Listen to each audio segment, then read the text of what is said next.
Aujourd'hui, nous allons parler de notre programmeur informatique préféré, devenu philanthrope milliardaire, Bill Gates. Nous le connaissons comme le nerd de Microsoft. Il s'est autoproclamé responsable du bien-être physique de notre futur. Ce qui fait que beaucoup d'entre nous se demandent « Mais qui était Bill Gates avant Microsoft ?»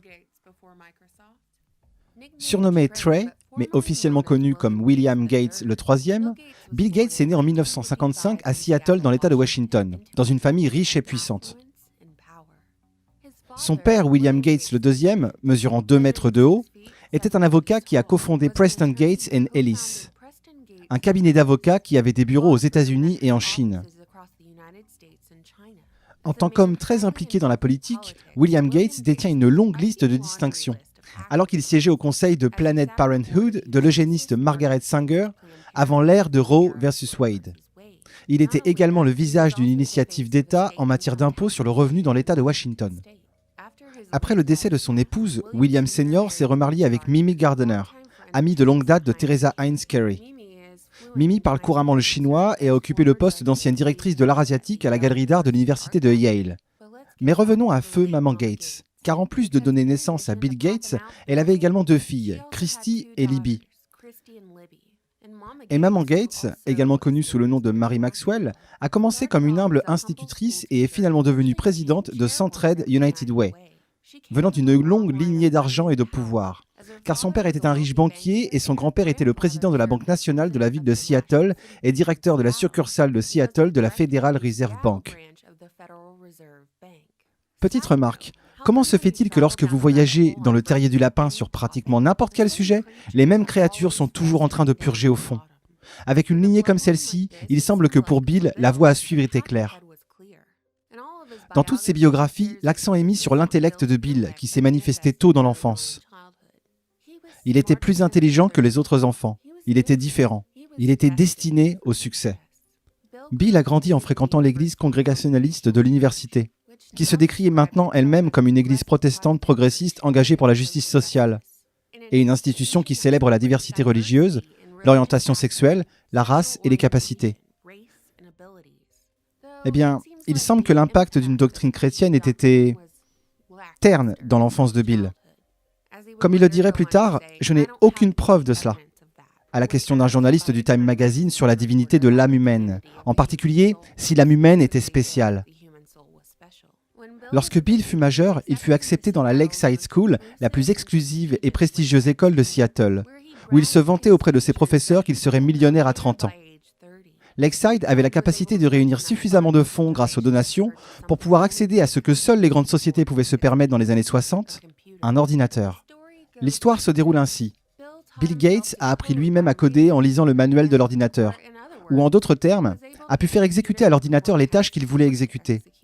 Et lui et son copain Paul Allen ont formé un club appelé les programmeurs de Lakeside.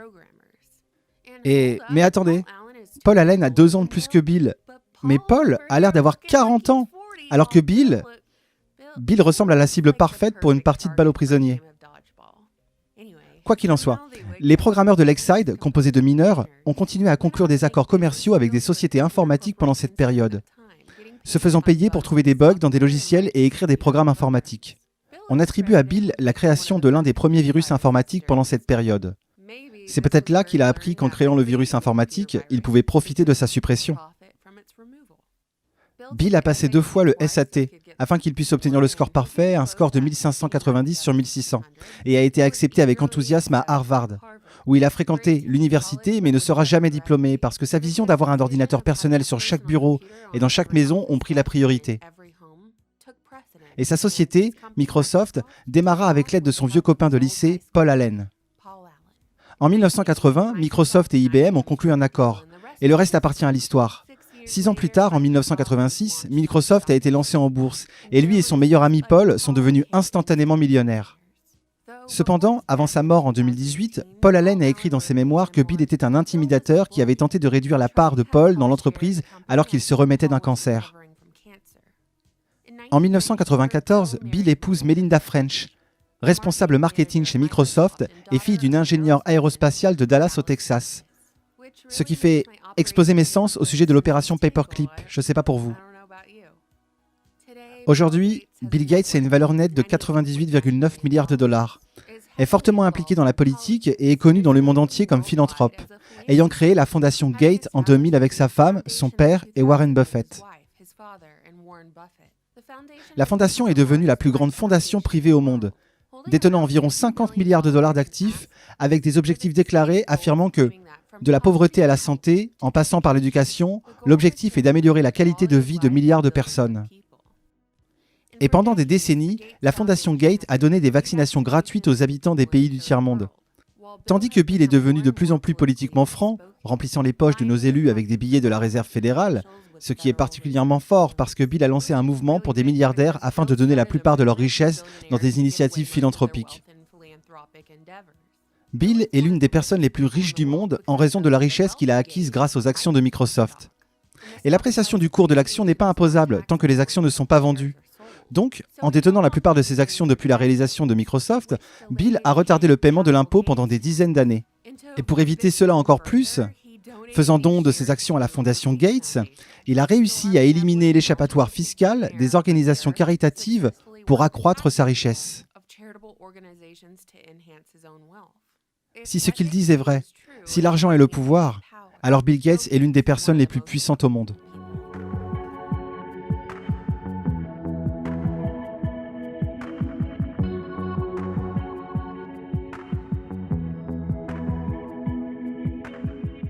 Alors, pensez-vous que nos chers robots Google et nos employés bien-aimés de YouTube regardent toujours ? Ou pouvons-nous enfin parler de ce dont nous voulons parler sans que l'algorithme enfouisse cette vidéo 6 pieds sous les moteurs de recherche ? Écoutez, je sais que l'impact de Bill Gates est un sujet extrêmement controversé.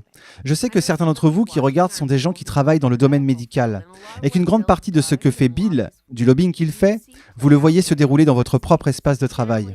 En règle générale, soit les gens pensent que toute la philanthropie de Bill avec la fondation Gates est un avantage pour l'humanité, et que son histoire à succès est une inspiration pour de nombreux jeunes entrepreneurs, ou soit ils sont comme moi et courraient aussi vite qu'ils le pourraient s'ils voyaient Bill ou Melinda arriver dans leur quartier. Pour l'ancien groupe, je veux que vous sachiez que j'étais vous et que j'ai cru aux mêmes choses une fois. Parce que les médias grand public diffusent tellement d'articles élogieux sur le travail de la fondation. Ils ont réussi à faire de l'histoire de la vie de Bill Gates le récit d'un outsider, alors même qu'il venait de la richesse et de l'influence. Et remettre tout cela en question entraîne la honte de la part des voix les plus fortes. Alors je comprends, mais la vérité est qu'il y a une différence entre le traitement et soins du bien-être physique d'une personne et l'industrie pharmaceutique. Le Big Oil, c'est le Big Pharma depuis 1874. Tout a commencé avec les Rockefeller et le Standard Oil. Et rappelez-vous, c'est Devil Bill qui a engendré le magnat du pétrole John D. Rockefeller, qui a construit le Standard Oil et finalement la Fondation Rockefeller. L'organisation philanthropique qui a façonné et financé de nombreux aspects de la médecine moderne. Dans chaque biographie officielle de Rockefeller, il déclare publiquement que Devil Bill était connu comme un bigame, un escroc et plus particulièrement un vendeur de remèdes de charlatans. La vie et l'œuvre caritative de Bill Gates n'ont rien de nouveau. Bill Gates représente le continuum de Rockefeller Medicine ou le continuum de leur formule établie de longue date de problème, réaction, solution. Mais échangez le Big Oil par de la grande technologie et nous arrivons maintenant dans le présent. Est-ce que vous vous souvenez avoir déjà élu Bill Gates afin qu'il puisse influencer votre vie quotidienne et la législation de votre pays ?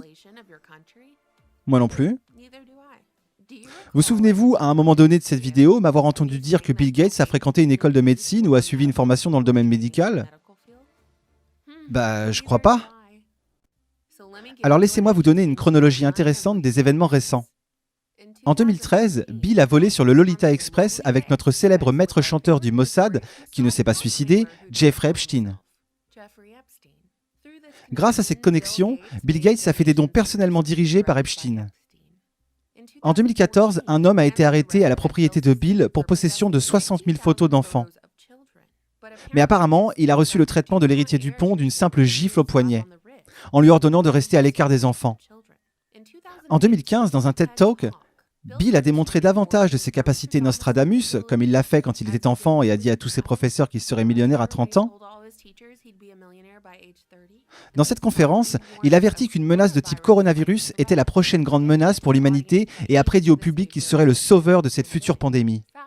Avance rapide jusqu'en 2018, lorsque Bill a lancé une simulation du virus pandémique qui, selon lui, tuerait 33 millions de personnes si la simulation se concrétisait. Un an plus tard, en octobre 2019, la fondation Gates a organisé l'événement 201 au Forum économique mondial de New York, qui était un exercice de pandémie de haut niveau, projetant une nouvelle pandémie de coronavirus avec des conséquences potentiellement catastrophiques, nécessitant une coopération entre les industries, les gouvernements et les institutions clés. Johnson & Johnson était présent. Au même moment où se déroulait l'événement 201, les Jeux mondiaux militaires de 2019 se déroulaient. Hissant 110 nations et des milliers de militaires du monde entier dans nul autre que Ground Zero, Wuhan, en Chine. Oui, vous avez bien entendu. Les Jeux mondiaux militaires se sont déroulés à Wuhan, en Chine, en 2019, point zéro du coronavirus, quelques semaines à peine avant que le premier cas ne soit signalé. En janvier 2020, un tribunal fédéral a dévoilé les actes d'accusation contre le professeur de Harvard et chef du département de chimie Charles Lieber, ainsi que 2 ressortissants chinois. Les procureurs ont déclaré que l'un des ressortissants était un chercheur de l'université de Boston qui était lieutenant dans l'armée populaire de libération. Et l'autre, un chercheur sur le cancer qui avait tenté de faire passer des flacons de matière biologique dans sa chaussette. Il a été révélé que l'université de Wuhan payait Lieber 50 000 $ par mois et avait reçu plus de 1,5 million de dollars pour créer un laboratoire à l'université de Wuhan. Mais ne vous inquiétez pas, Snopes nous a dit que rien d'étrange ne se passait avec Lieber, pour que nous puissions nous reposer tranquillement et redevenir de bons petits moutons. Le 28 février 2020, Bill Gates a qualifié le coronavirus d'agent pathogène qui ne se présente qu'une fois par siècle et qui nous inquiète, sonnant l'alarme pour que les dirigeants mondiaux réagissent en conséquence. Quelques semaines plus tard, Bill Gates a démissionné du conseil d'administration de Microsoft qui, selon lui, visait à plus de temps à ses priorités philanthropiques dont la santé globale, le développement, l'éducation et son engagement grandissant pour combattre le réchauffement climatique. Avec tout ce temps libre retrouvé, Bill décida de participer à une AMA le 18 mars, ou en d'autres termes, une session de questions-réponses sur Reddit. Dans cette session de questions-réponses, Bill a révélé son objectif de disposer de certificats numériques pour toutes les personnes, afin de montrer qui s'est rétabli d'un coronavirus, ou a été testé récemment, ou si elles ont reçu leur vaccin contre le coronavirus. Microsoft et le MIT ont collaboré au développement de marqueurs de tatouage pour montrer si vous avez été inoculé. Bill Gates a également travaillé sur le projet ID 2020, une puce d'identification numérique implantée sous la peau qui, une fois scannée, afficherait des informations d'identification. Sur le site web de Microsoft, il est signalé que les populations de réfugiés seront les premières à recevoir le ID 2020. Il y a des discussions afin de mettre en œuvre ce système aux États-Unis, en commençant par les populations des sans-abri d'Austin au Texas. Avec toute la peur entourant cette pandémie, beaucoup n'auront pas à être forcés d'obtenir quelque chose d'aussi orwellien qu'une micropuce gouvernementale. Ils le demanderont par peur. Leur consentement sera fabriqué. Mais qu'en est-il du vôtre? Il s'agit d'une pente très glissante pour le compte du crédit social, et de ne pas pouvoir quitter votre maison à moins que votre puce ne soit fermement implantée et mise à jour. Annoncé le 30 mars, le gouvernement américain a conclu des accords avec Johnson & Johnson et Moderna Incorporated, financés par Gates, pour travailler sur un vaccin contre le coronavirus.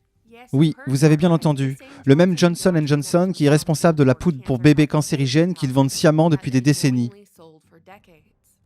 Le même Johnson & Johnson qui a été poursuivi pour des milliards de dollars pour avoir alimenté des crises des opioïdes et poussé de bonnes personnes dans une tombe précoce. Oui, ce sera notre sauveur en fabriquant un vaccin précipité et expérimental que des centaines de millions de personnes injecteront dans leur corps par peur. Pour conclure, je ne fais aucune affirmation ou théorie scandaleuse à propos de Bill Gates. Je vous ai simplement raconté les antécédents de l'une des personnes qui bénéficiera le plus de ce qui se passe actuellement. De ses investissements financiers dans le remède, au potentiel de la surveillance de masse et d'un état orwellien sous la forme d'une puce électronique. Dans cette vidéo, je vous ai dit exactement qui était Bill Gates avant Microsoft. Puis je vous ai montré qui il était après Microsoft. Merci beaucoup d'avoir regardé cette vidéo. N'hésitez pas à en débattre dans les commentaires, à vous abonner et à soutenir ma chaîne via PayPal ou Tipeee. À très bientôt.